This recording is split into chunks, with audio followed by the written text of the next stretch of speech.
নর্মদে হর। আমি ৬ তারিখ ও ৭ তারিখ দুটো দিন বাগেশ্বরী ধামে কাটিয়েছিলাম। তার মানে ৬ তারিখ বিকালে পৌঁছেছিলাম, আর ৭ তারিখ কাটিয়ে ৮ তারিখে রওনা হয়েছিলাম। তা ২ রাত কাটিয়েছিলাম। তো বাগেশ্বরী ধামের সম্বন্ধে তো বিস্তৃত ভিডিওতে জানাবো। আর তার সঙ্গে বলে রাখি, বাগেশ্বরী ধামটি যাওয়ার রাস্তাটা ভারী কিন্তু আনন্দ পেয়েছিলাম। দীর্ঘ পথ, ক্লান্তি ছিল, আনন্দ ছিল, আর নতুন অনুভূতিও পেয়েছিলাম। সেটা কীরকম?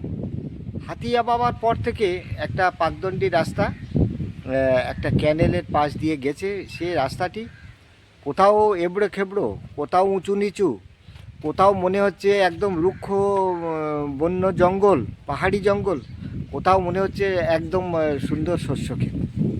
তা দীর্ঘ রাস্তা পেরিয়ে তারপরে সেই উঁচু নিচু ক্ষেত্রের মধ্যে দিয়ে প্রথমে পড়েছিল দুটো বড় বড় মুসম্বি লেবুর ক্ষেত, বাগিচা।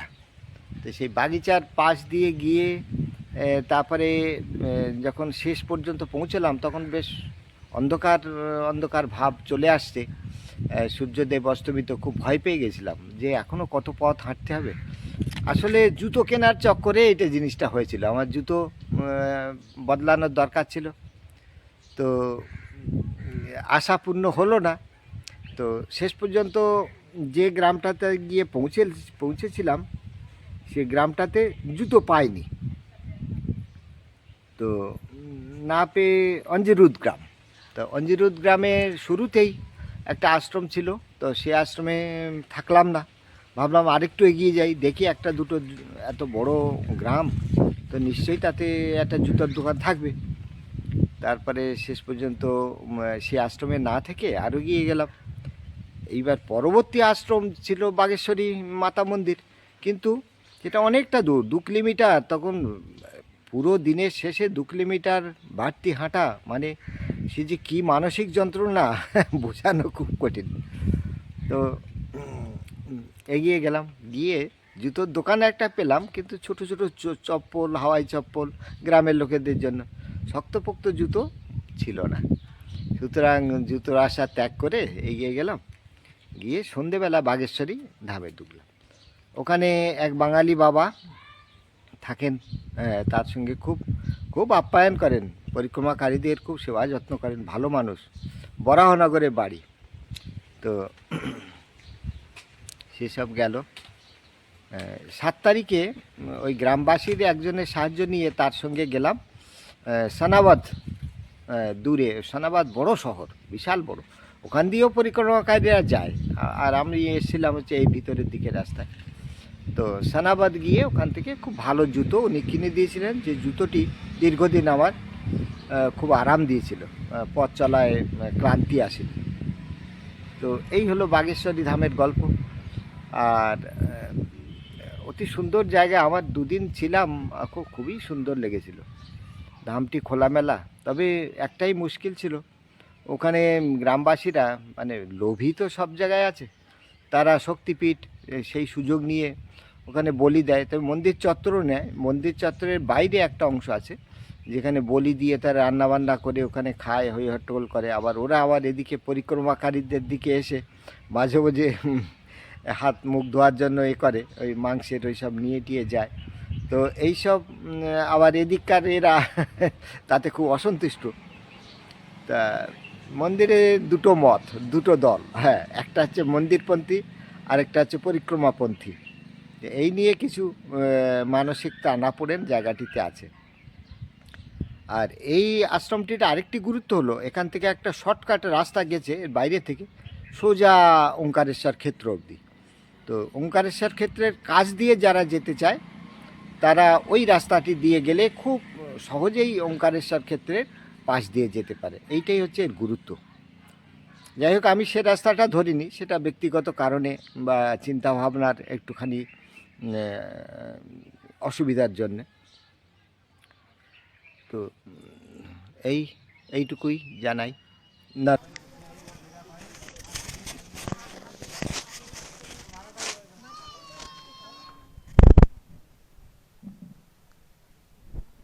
নর্মদে হার। গতকাল ওঙ্কারেশ্বর ধামের কাছেই প্রায় এই বাঘেশ্বরী শক্তিপীঠ মন্দিরে এসেছিলাম। তো এখানে কাল সন্ধ্যেবেলা থেকে এখনো অবধি আজ বিকাল 24 ঘন্টা হতে চললো।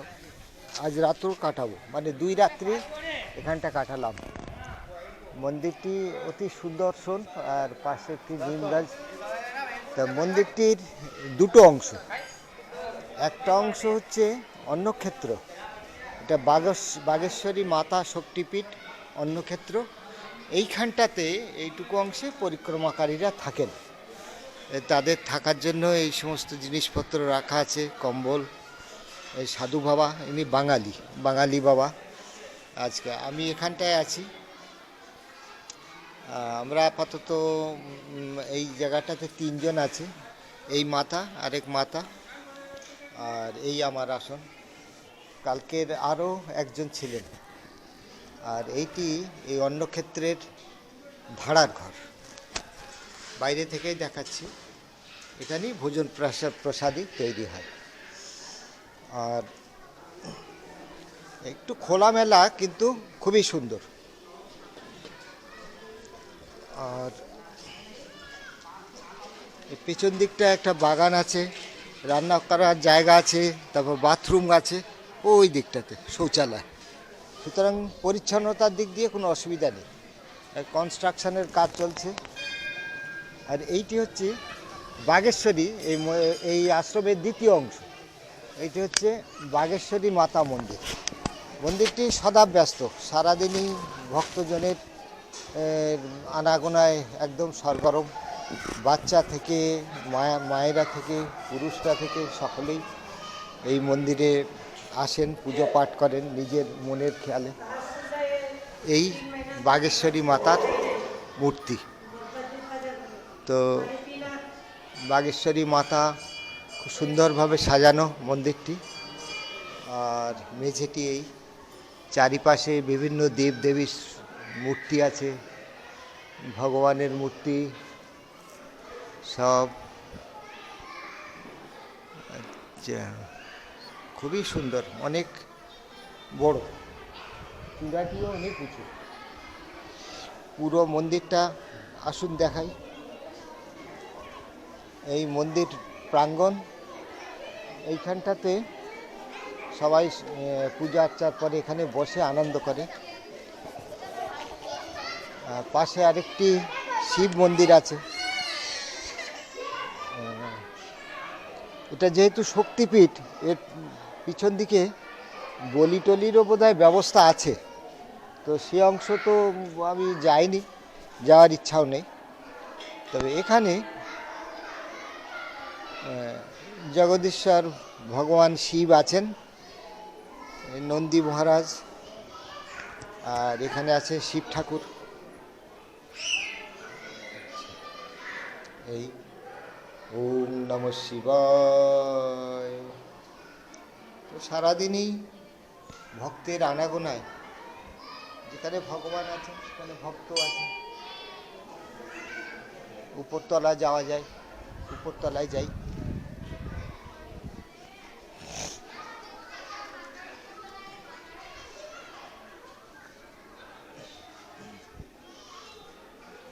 জায়গাটি আমার খুব ভালো লেগেছিল, তাই আমি 2 দিন এখানে কাটিয়ে গেলাম। খোলামেলা ছাদ,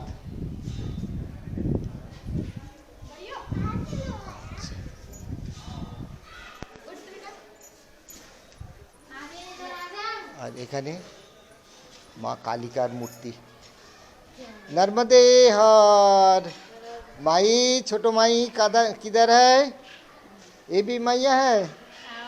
आओ, मुकड़ा जरा दिखा दो। हा, कितना सुंदर। अच्छा, ये भी है। कौन? तुम्हारा बहन क्या? ये भी है। ये भी है। दिखा दो, मुकड़ा दिखा दो। हाँ, गुड़िया जैसे लग रहा है। गुड़िया मैया। लड़का है, ये लड़का, और ये लड़की हाँ बड़ा है ठीक हाँ हाँ ये लड़का है हाँ हाँ हाँ, इसीलिए इतना सुंदर लग रहा है अच्छा ठीक है सब देखो आनंद करो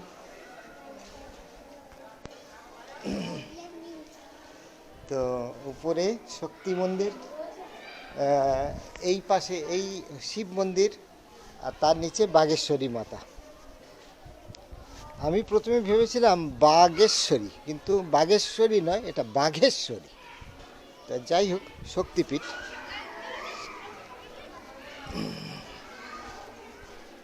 খুবই খোলামেলা এবং আন্তরিক কোনো বিধিনিষেধ কোনো কোনো রীতিনীতি ভক্তি একমাত্র রীতি হ্যাঁ মানুষ মনের আনন্দে আসছে প্রণাম করছে দর্শন করছে নিজেদের ভোজন প্রসাদী তৈরি করছে ভোগ নিবেদন করছে এখানে ভোজন প্রসাদী পাচ্ছে এই বাচ্চারা এই দেখো কী সুন্দর বাগেশ্বরীর পিঠে চড়ে আনন্দ করছে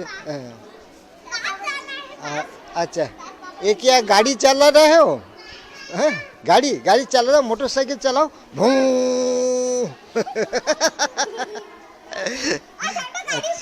हाँ हाँ हाँ ठीक है अच्छा है পিছন দিকটাতে অনেকটা জায়গা আছে তো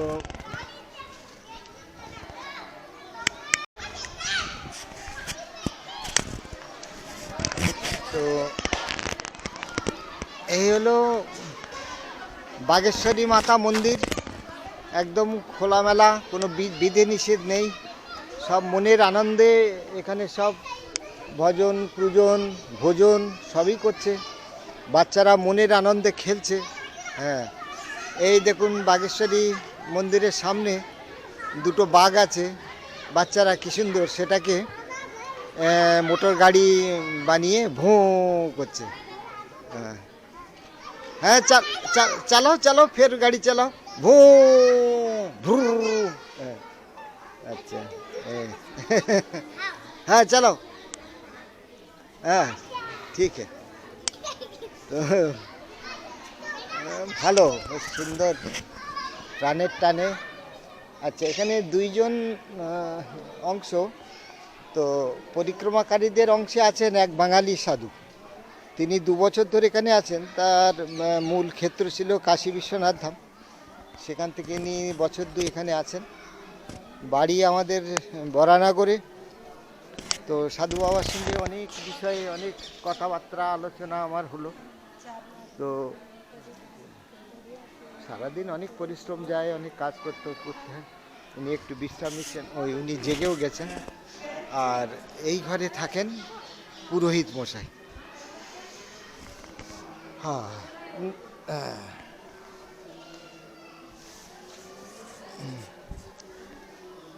नर्मदे हर बंगाली बाबा नर्मदे हर आज इसका थोड़ा वीडियो ले लिया दिखाएंगे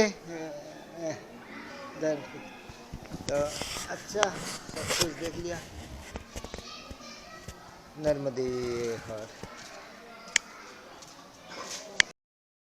তো বাগেশ্বরী ধাম সম্বন্ধে বলতে গিয়ে এর দ্বিতীয় অংশটুকুও বলি সেটা হলো এই বাগেশ্বরী ধামে বলি হয় শক্তিপীঠ তো ভারতবর্ষে যেখানে যত শক্তিপীঠ দেখেছি অধিকাংশ স্থানেই বলি হয় যেমন আমাদের কলকাতা নয় কালীঘাট তো গঙ্গাসাগর যাত্রী পুণ্যার্থীরা কালীঘাট হয়ে যায় তো ওই কালীমাতা দর্শন করে এবং সেখানে ওই বলি দেখে তারা খুব অসন্তুষ্ট হয় আমি যখন বয়স কম ছিল যখন ডাক্তারি পড়াশুনো করি তখনও কিন্তু দক্ষিণেশ্বরে বলি হতো তারপরে ওখানকার মন্দির পরিষদ থেকে সে বলি বন্ধ করে কামাখ্যা মন্দির দর্শন করেছি সেখানে বলি তো এত নৃশংস গরু ছাগল পায়রা মোষ যা পাচ্ছে বলি দিচ্ছে এমনকি ছাগলের কাটা মুন্ডু তার চোখের মধ্যে ধূপবাতি ধূপ গুজে সেখানে জ্বালাচ্ছে মায়ের সামনে তো সবাইকে একটাই প্রশ্ন যে এত শক্তি মন্দির তো শক্তিময়ী মা অসুর নাশ করেছিল, রক্তবীজ ধ্বংস করেছিল, যা জীবনের পরিপন্থী সেগুলো করেছিল। তো এই অনর্থক রক্তপাত কেন এখন? তিনি তো রক্তপাত, হানাহানি যে দুষ্ট তাকে দমন করার জন্য বলি দিয়েছিলেন, আর আমরা আমাদের লোভের জন্য বলি দিচ্ছি গরু, মোষ, ছাগল যা পাচ্ছি, এবং খুব আনন্দ করে মায়ের প্রসাদ ভেবে সেই মাংস গ্রহণ করছে নিজের শরীরে। তো এই জীব জন্তু সকলেই মায়ের সন্তান। তো এই বলি প্রথা কি উচিত? রবীন্দ্রনাথ ঠাকুরও তিনিও তার উপন্যাসের মধ্যে এই নিয়ে দীর্ঘ বিতর্ক করেছেন, যেখানে শিখ বালক সেই রক্তপাত দেখে সেই সারা রাত বলির পরে সেই মন্দিরে সিঁড়ির ধাপ নিজে হাতে মুছছে আর বলছে এত রক্ত কেন, এত রক্ত কেন। যাই হোক, ব্যক্তিগতভাবে আমি মনে করি যারা বলি প্রথায় বিশ্বাসী, তোমরা যারা মাংস খাও এমনিই খাও, হ্যাঁ, দোকানে গিয়ে খাও, হ্যাঁ, বুক ফুলিয়ে খাও যে আমি মাংস খাই। মায়ের নামে বলি দিয়ে খাওয়ার কি আছে? হ্যাঁ, মা কি তার সন্তানের রক্ত কখনো গ্রহণ করেন? তো ধর্মের নামে এটা অধর্ম, এটা আমি মনে করি। হ্যাঁ, খাদ্য নিয়ে মানুষ খাদ্য শৃঙ্খলের সব থেকে উপরের স্তরে অবস্থিত, সে মাংস খেতে পারে, অন্য প্রাণীকে ধরে খেতে পারে, যা খুশি করতে পারে, হ্যাঁ, তার সে ক্ষমতা আছে। কিন্তু তার সঙ্গে ধর্মকে জড়িয়ে, হ্যাঁ, মায়ের নামে, শক্তির নামে, হ্যাঁ, তার রক্ত মাকে জোর করে নিবেদন করা। বলি দিতে চাও, নিজের লোভকে বলি দাও, নিজের ষড়রিপুকে বলি দাও মায়ের কাছে, হ্যাঁ, যেগুলো ক্ষতিকারক জীবন ধারণের পক্ষে। এইটাই আমার ব্যক্তিগত মত। অনেকে সন্তুষ্ট হতে পারেন, অনেকে অসন্তুষ্ট হতে পারেন, কিন্তু নর্মদা মায়ের পথে চলেছি। যেটা মনের মধ্যে, যেটা আন্তরিক চিন্তা, সেটা তো প্রকাশ করতেই হবে।